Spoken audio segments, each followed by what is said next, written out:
1 week out from the president's first foreign trip, so I wanted to make sure as we prepare for that trip that I bring up our National Security Advisor, General McMaster, to give you a preview of what the team has been doing to prepare for the president's trip.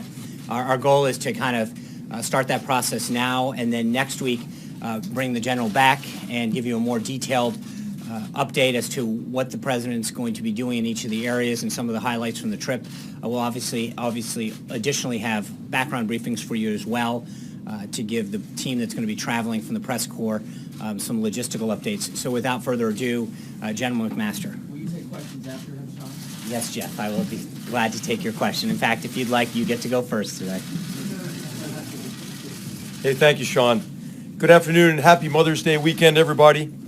As you all know, in exactly 1 week, the President will embark on his first trip abroad since taking office. Today, I'd like to explain the President's objectives for his visits to the Middle East and to Europe, and also preview a bit of the schedule. The trip has 3 core purposes. First, to reaffirm America's global leadership. Second, to continue building key relationships with world leaders. And third, to broadcast a message of unity to America's friends and to the faithful of three of the world's greatest religions. The President prioritizes building strong relationships, as you see here, every day with world leaders as a way to strengthen our alliances. And he's been successful. You can see that in his diplomacy with a range of leaders, from Prime Minister May to President Xi. President Trump understands that America first does not mean America alone. To the contrary, prioritizing American interests means strengthening alliances and partnerships that help us extend our influence and improve the security of the American people. This trip is truly historic.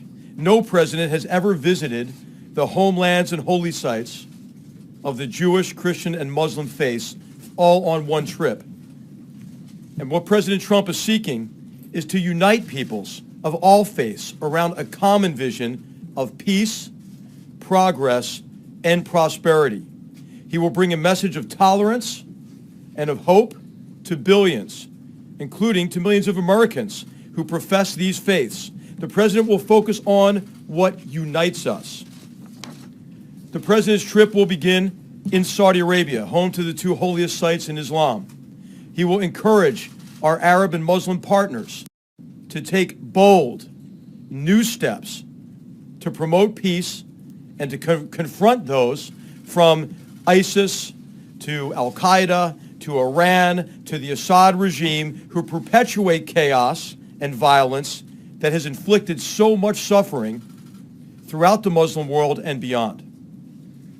He will lead the first steps toward a stronger, more capable, and more robust security partnership with our Gulf, Arab, and Muslim partners. And he will develop a strong, respectful message that the United States and the entire civilized world expects our Muslim allies to take a strong stand against radical Islamist ideology, an ideology that uses a perverted interpretation of religion to justify crimes against all humanity. He will call for Muslim leaders to promote a peaceful vision of Islam. The President will then travel to Israel. With President Rivlin and Prime Minister Netanyahu, he will reaffirm America's unshakable bond to the Jewish state. With President Abbas, he will express his desire for dignity and self-determination for the Palestinians. And to leaders and peoples alike across the entire trip, he will demonstrate his hopes for just and lasting peace. In Rome, the President will be honored to accept an audience with Pope Francis. He looks forward to paying his respects and to discussing religious freedom, ways to combat religious persecution, human trafficking, and cooperating on humanitarian missions across the globe.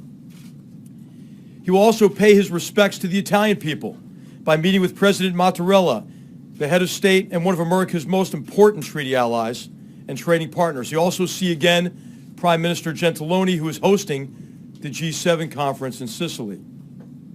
From Rome, the President will continue to Brussels, for the NATO leaders meeting. There he will reaffirm America's commitment to the alliance, while stressing the need for members to pay their fair share, to shoulder responsibility, to share burdens, and for the institution to continue on the path of strengthening the alliance. President Trump will end his trip in Sicily for the G7 meeting in Taormina, where he will promote American economic leadership and also address unfair trade practices. He will remind our friends and partners that we are eager to explore further ways to address threats to our mutual security, from North Korea to Afghanistan to the broader Middle East. Before leaving, the President will visit Naval Air Station Sigonella, where he will thank our wonderful and courageous servicemen and women, allied personnel and family members for their sacrifices to keep us safe. And across the trip, he will meet our diplomats, the staff in our embassies who represent us so well across the world.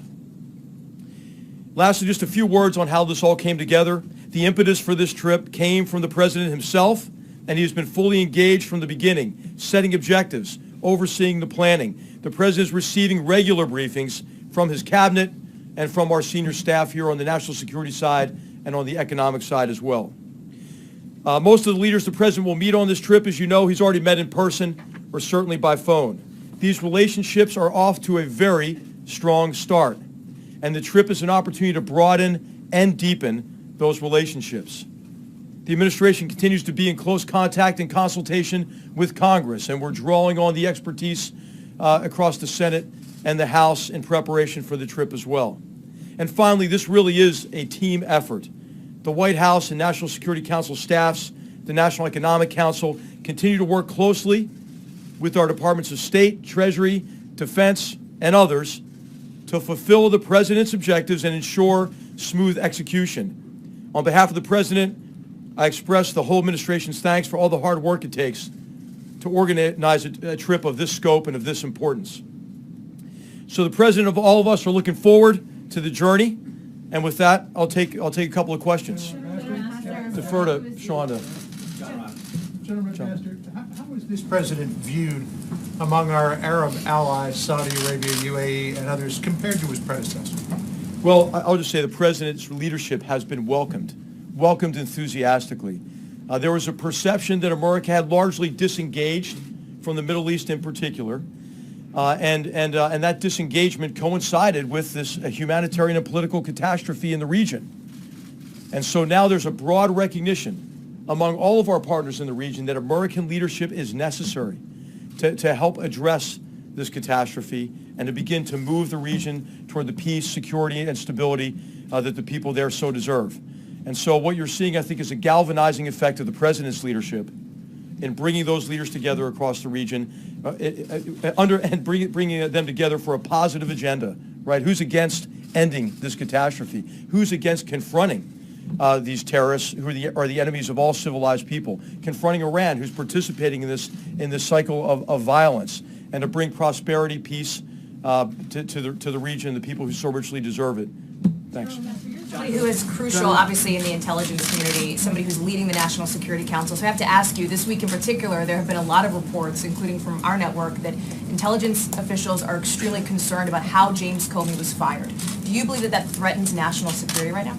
Well, I told Sean that I would pass all those questions to him, and he'll be happy to answer that after this. But I'd like to do is focus on I'd like to focus on the trip, and I'll come back next week with more details of the trip as well. Thanks, John. You said the president the impetus for the trip came from the president himself. Was it the president himself who decided to begin this trip in Saudi Arabia, the birthplace of Islam? And is there symbolic significance to that?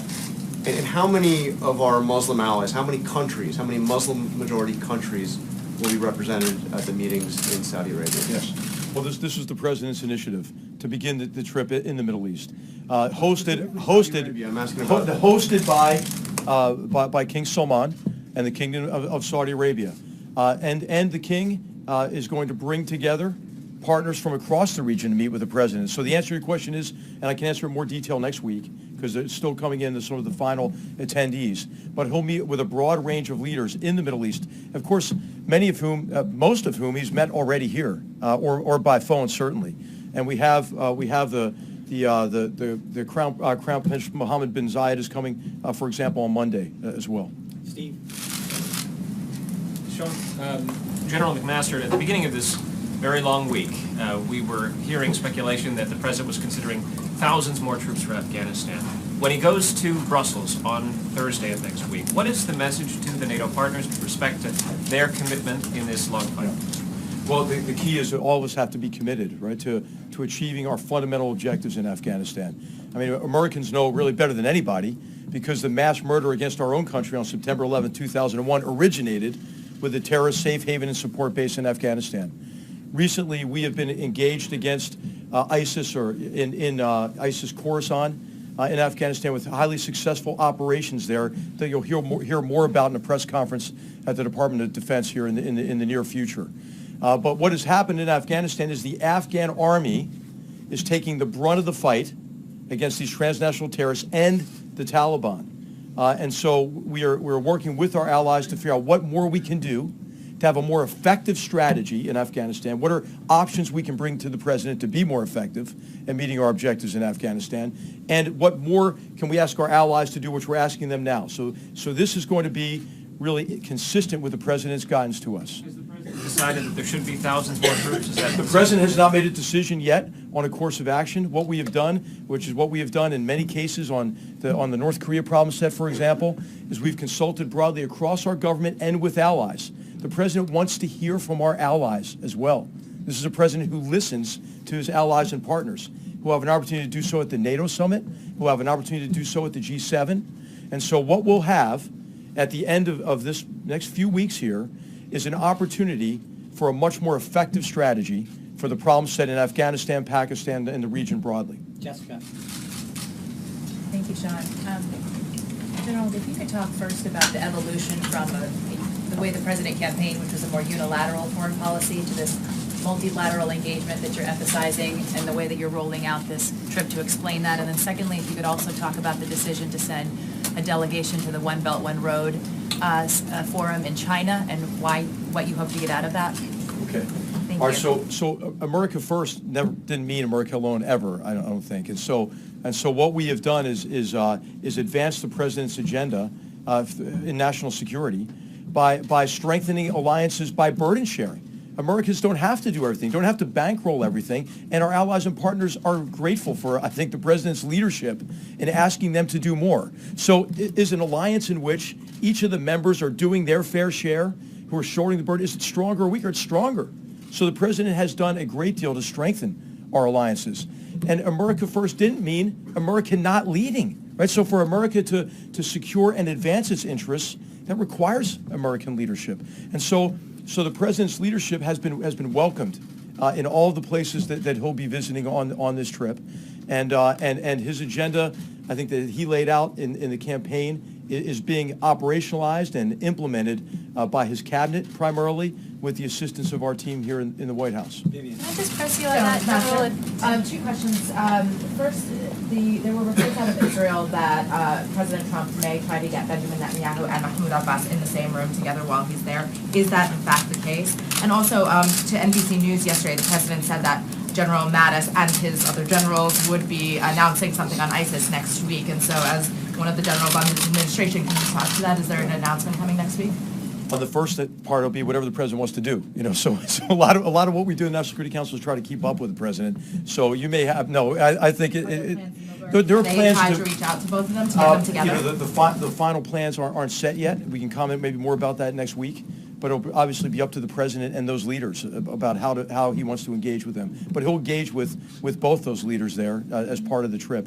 In terms of the campaign against transnational terrorist organizations and ISIS in particular, the president has asked us to do everything we can to defeat ISIS, and in particular to ensure that we defeat ISIS in this, this so-called caliphate in the terrain that they're endeavoring to hold on to in Syria, Iraq, Afghanistan, and other areas. And what the president has also told us is he doesn't want to telegraph what he's doing tactically, day to day. He wants the Department of Defense and our military commanders to be able to execute those campaigns consistent with his guidance, the policy, and the strategy that he's approved. And so what next week will do will be an opportunity for our military leadership to lay out how they are executing the president's guidance, the progress they've made in the campaign, and what remains to be done. And so that's really the emphasis of the press conference next week. Thank you, General. One more?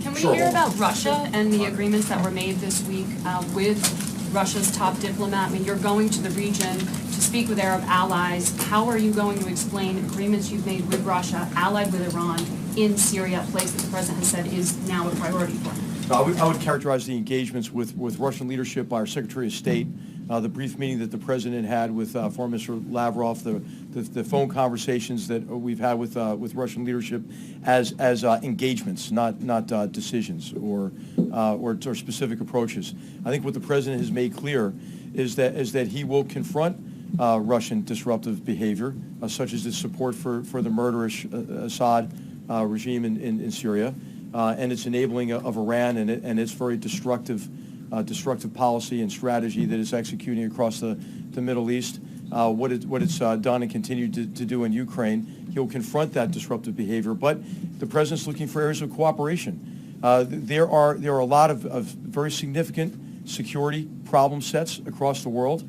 All of them would get easier, right? If Russia were to come to the conclusion that it could best advance its interests through cooperating with the United States and others to resolve those conflicts rather than perpetuate them. But aren't they party to those conflicts and causing them in Syria? I mean, the president said at the end of his meeting with Lavrov that it was really good, that there was, he spoke in very positive terms, that there was progress made. Are you saying there were no agreements? The president spoke in positive, affirmative, strong terms in his engagements with Russian leaders.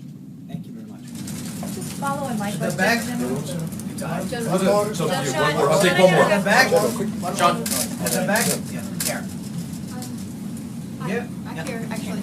Can you tell us a little bit more about the America First policy, about how it changed over time? Because it's not been very clear what it means and how other people would want to sign up for it. Well, what it means is that the president is prioritizing the security and interests of the American people. You can see that with what Secretary Ross has done in the economic relationship with China, to look for ways to advance American prosperity. Every theme of this trip is wholly consistent with the president's approach to prioritize the American people, American security, American jobs, American prosperity.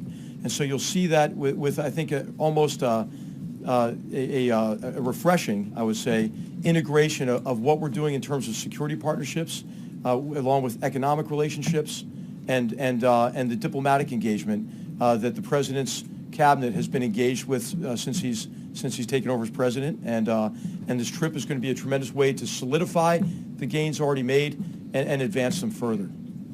General. Thanks.